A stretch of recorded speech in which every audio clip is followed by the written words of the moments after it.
உங்களோட ஆளுகைக்கு விடப்பட்ட சவால். நீங்க தான் ஹோம் மினிஸ்டர், நீங்க தான் சீஃப் மினிஸ்டர். உங்களுக்கு ஆட்சி நடத்த துப்புல. இந்த கள்ளக்குறிச்சி இன்சிடென்ட் ஆகட்டும், மரக்கானா இன்சிடென்ட் ஆகட்டும், மெரினா ஏர் ஷோ ஆகட்டும், ஏங்க உங்களையே 22 நிமிஷம் உங்களோட கான்வாய கிழக்கு கடற்கரை சாலையில் போக்குவரத்தை ஒழுங்குபடுத்தாமல் நிற்க வைக்கும் அதிகாரிகள் மீது கூட நடவடிக்கை எடுக்கவில்லை என்றால் நீங்கள் எல்லாம் என்ன முதல்வர்? மத்தவன முடியா?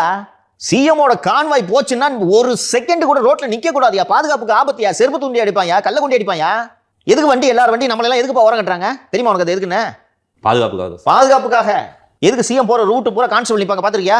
சிஎம் கிளம்புறதுக்கு 2 மணி நேரம் முன்னாடி அந்த ஒரு சர்டன் டிஸ்டன்ஸுக்கு ஒரு காவலர், ஆண் காவலரோ பெண் காவலரோ ஒரு சாலையில் நிற்க வேண்டும். எதுக்குன்னா சிஎம் வர்றதுக்கு முன்னாடி அவனாவது போய் குண்டு வச்சுட்டு போயிடக்கூடாது. இது செக்யூரிட்டி புரோட்டோகால். அப்படி இருக்கும்போது டிராஃபிக்கை மிஸ்மேனேஜ் பண்ணி ஒரு ஒரு ஒரு பள்ளிக்கரணையில் ஒரு டிசி இருந்தார், நான் பேர் மறந்துட்டேன், ஜேசி மூர்த்தின்னு நினைக்கிறேன். அந்த ஆளோட சொந்தக்காரங்க ஏஆர் ரஹ்மான் கான்சர்ட்டுக்கு போகணுன்றதுக்காக கான்வாயை பிரேக் பண்ணி இருந்தாலும் வண்டி அனுப்பிச்சோன்னா டிராஃபிக் ஜாம் ஆகி 22 நிமிஷம் சிஎம் ரோட்டில் நிற்கிறாரு. அதுக்கப்புறம் அந்த மூர்த்தியை திருநெல்வேலிக்கு கமிஷனராக போடுறாரு. எப்படிப்பட்ட சீன் தெரிந்தா?